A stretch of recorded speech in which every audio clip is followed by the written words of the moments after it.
સુરતમાં 6 દિવસથી ખાડીપુર સ્થિતિ યથાવત. ખાડી કિનારાના અનેક વિસ્તારો હજુ પણ પાણીમાં ગરકાવ.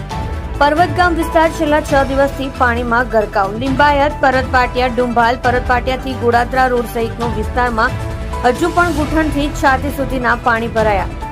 સુરત અને ઉપરવાસમાં વરસાદ ઓછો થતા ખાડીનું લેવલ ઘટ્યું. પણ ખાડીપુર હજુ પણ યથાવત. તમે જોઈ રહ્યા છો SD ન્યૂઝ ચેનલ ફેઝર શેખની સાથે.